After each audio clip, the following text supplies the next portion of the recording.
Assalamualaikum warahmatullahi wabarakatuh. Alhamdulillahirabbil alamin. Wassalatu wassalamu ala asrofil anbiya'i wal mursalin wa ala alihi washabihi ajmain, amma ba'du. Puji syukur kita panjatkan kehadiran Allah Subhanahu wa taala karena sampai hari ini saya masih diberikan nikmat sehat walafiat. Perkenalkan, nama saya Wardah Qoniah dengan NIM 1206122 dari Prodi Akuntansi Syariah kelas 3B. Langsung saja ke materi yang pertama adalah permintaan, penawaran, dan keseimbangan pasar. Permintaan adalah banyaknya permintaan akan barang di pasar di barang tertentu pada tingkat harga tertentu, tingkat pendapatan tertentu, dan periode waktu tertentu. Teori permintaan ini menjelaskan sifat hubungan antara kuantitas yang diminta dan harga pada produk tersebut.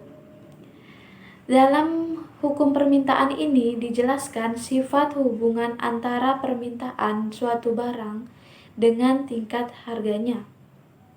Salah satu faktor permintaan ini adalah harga barang itu sendiri dan cita rasa masyarakat.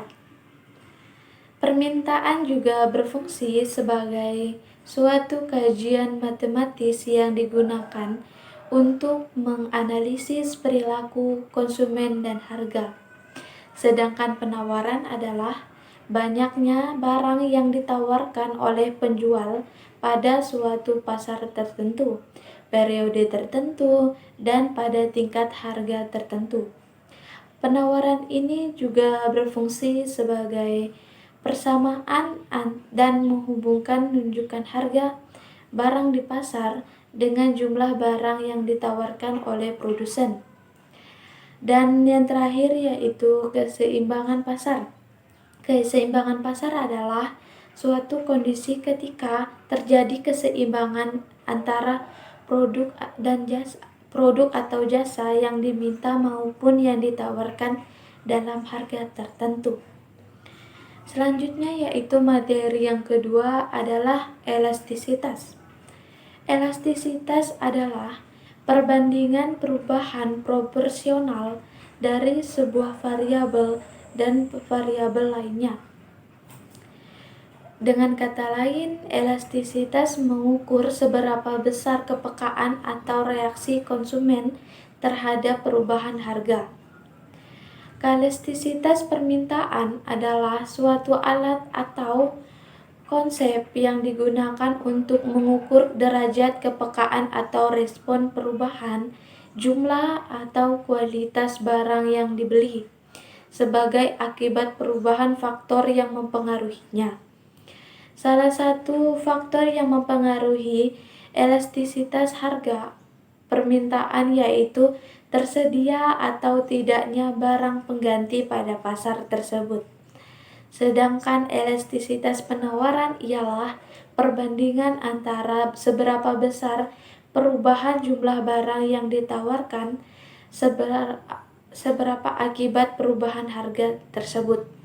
Dengan elastisitas pendapatan merupakan koefisien yang menunjukkan sampai di mana besar perubahan permintaan terhadap suatu barang sebagai akibat daripada perubahan pendapatan pembelian.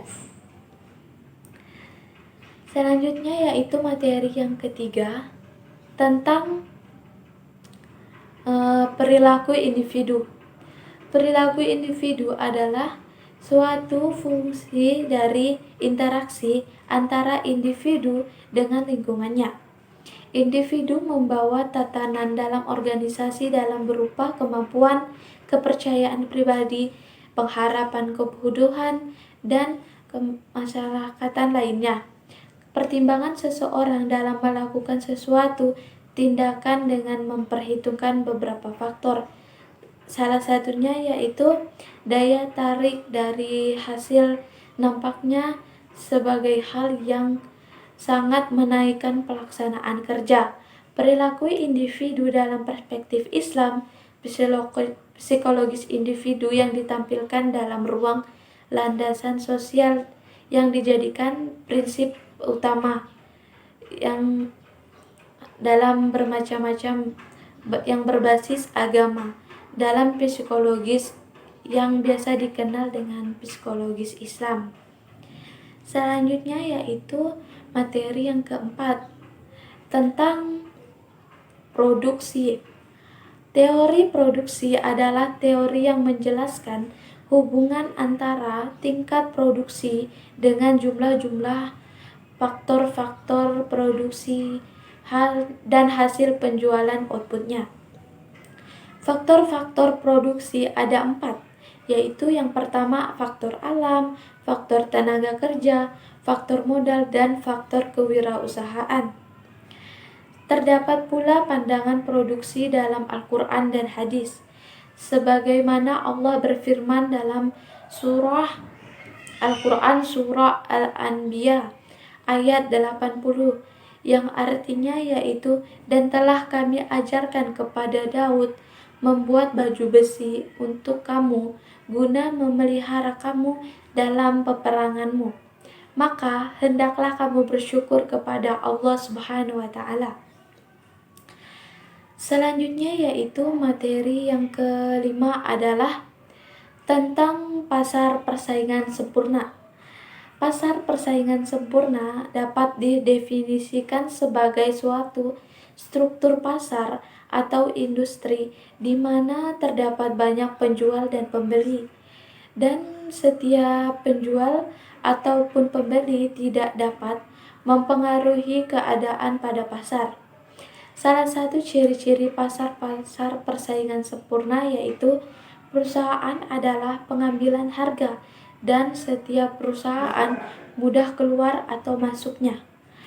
Kelebihan dan kekurangan persaingan sempurna yaitu pasar persaingan sempurna memaksimumkan efisien dan kekurangannya yaitu pasar persaingan tidak mendorong inovasi. Selanjutnya yaitu materi yang terakhir yaitu tentang pasar persaingan monopolistik dan oligopoli. Pasar oligopoli merupakan pasar bagian atau bentuk adanya pasar persaingan tidak sempurna.